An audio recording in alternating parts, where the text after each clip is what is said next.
So that is 13-year-old me. I'm super cool. And I start here because when I was 13, I checked a box on an application and it changed my life. Are you interested in applying to boarding school? The form read. Yes or no? At that time, I was applying to high schools all across the city, both public and private, and I figured that if I checked yes, that I would increase my chances of getting a scholarship. So I checked it, and I went off continuing to fill out essays, applications, and whatnot, and next thing you know, I received a bunch of acceptance letters from high schools all across the city, and then high schools all across the country, including Milton Academy, which was a boarding school in Milton, Massachusetts. Did I ever think that I would attend a boarding school? No. I was 13 and I had very strict family members that barely let me leave my own block by myself, nevertheless, a whole state. And so I completely dismissed the idea. But then Milton kept calling my mom and said, just come visit the school, we'll pay for your trip, no strings attached, just see the school. And me and my mom were like, hey, free trip to Boston. And so we went. And I remember looking at this beautiful, huge campus, and I was just in awe. At the same time, though, I felt very small. I mean, this is where the Kennedys went to school, where royalty actually sent their kids to study. I literally sat next to the Princess of Cambodia. And actually, though, I do remember playing my insecurities off, because when the princess introduced herself to me, I was like, pues yo soy la reina de la villita. Nice to meet you. But no, I mean, the reality was, you know, inside, I did feel scared, and I felt out of place. And so I told my mom, like, this place is great, but it's not for me. I'm gonna go home and stay there. And I remember we flew back, and my grandfather picked us up from the airport, and he stopped by a gas station. My mom wanted to pick something up, and when she was gone, he's like, so what did you really think? What did you really think about Milton? And I told him it was the most amazing place I had ever seen. I never knew places like this existed. And he said, well, if it's so amazing, why aren't you going? And I told him, I'm 13. I would never leave home. I would never leave my family. And he then asked, well, how many Latinos were there? How many Mexicans were there? And I remembered I had asked a girl this question because I couldn't find them anywhere. And she said that there were maybe a handful of Latinos, but no Mexicans. And so he looked at me and he said, well, you know what you have to do, right? And when my mom got back in the car, I put on my Milton Academy t-shirt and I said, Mommy, I'm going to Milton. And I share this story because I gained a sense of purpose when I went beyond myself and I started to think about others and I started to include others. And where this sense of purpose even came from is something that I've been working over the years to refine and articulate. But you know, today, I know that that secret ingredient, that thing that drives me is this commitment to service, this commitment to removing barriers, to increasing access to opportunities for others, with others, while also working to create a world that enables each and every person to live out his or her full potential. And I think in order to be able to do something like that, I have to work on it daily. I have to balance passion and purpose. I have to remember to always be unapologetically and authentically myself, while acknowledging that I am always more than myself. I am my people. I am my family. I am my community. And I am my generation. So to start, my family. I come from a family on my mother's side of community activists and strong women that were always giving back to their communities. I had the legacy and the example of my tia Maria, who was a teacher, a poet, a revolutionary, a person who was dedicated to her students, dedicated to those families, dedicated to the Pilsen community. I am the product of my Lela, my grandmother, who didn't speak English, but she never let that stop her.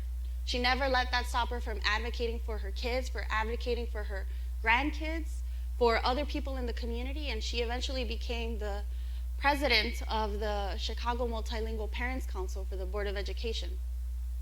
And then I had the example of my mother, a teacher, who made sure to bring me and my sister out to rallies fighting for farm workers' rights, immigrant rights, and as early as 5 and 6, so I was already well versed in phrases like si se puede, where that came from, and el pueblo unido jamás será vencido. That was the example from these really strong, amazing women. On the other hand, I also had my nerdy feminist father. He invigorated my love of learning, my love of sports, and encouraged me to believe that I could do anything that a man could do. And he made sure to expose me to a love of books that I carry with me still to this day. And I really appreciated those lessons, especially the unorthodox ones. So when some kids were reading Harry Potter and Series of Unfortunate Events, I was reading those too, but he also made sure that I was reading 48 Laws of Power. Not because he wanted me to be this power-hungry, crazy person, but because he wanted to expose me to new ideas and to start learning early on the dynamics that I was going to need to navigate one day. He was teaching me to be competitive. And in sports, this meant that if the ref wasn't watching, elbows were okay. He raised me to be ambitious, to be outspoken, and that as a woman, to never view those qualities negatively and to not be afraid of those things. He was teaching me and raising me to lead. On the other end, I had the lessons of my community. As somebody that was born and raised in Chicago's Little Village neighborhood, right there on 23rd and Albany, I spend a considerable amount of time thinking about my neighborhood and neighborhoods like it.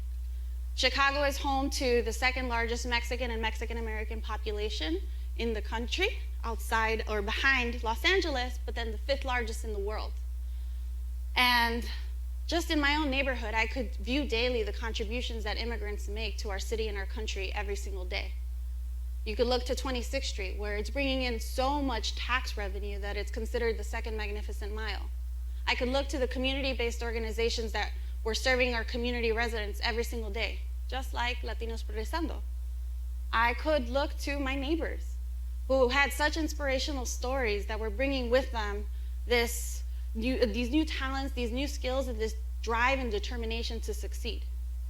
And it was those examples that drive me and inspire me to do the work I do every single day with our community partners, with the mayor, to launch citizenship corners and workshops in our Chicago public libraries, to create more opportunities with and for undocumented students to be able to access higher education, jobs, to launch language access ordinances so that we can start working in government to create more resources in multiple languages, and really to work with all of our different stakeholders across the city to make Chicago the most immigrant-friendly city in the country and in the world.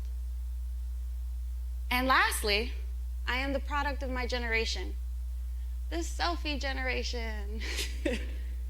We're characterized as the Facebook generation, entitled generation, the you do you, like selfish generation. But I actually think that something that's not discussed as much is the fact that we inherited a world that is incredibly uncertain. We inherited a world, or we were impacted by things like the Great Recession, detrimental effects of global warming, crushing student loan debt, and instead of sitting idly by, we're actually taking those lessons of our predecessors and viewing these challenges as opportunities.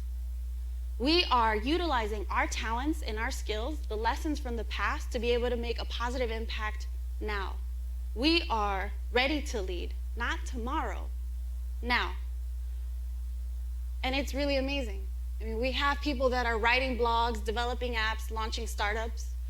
We have service-oriented organizations, Latino Greek organizations, and we're running those organizations. We're raising funds for the philanthropies that we care about.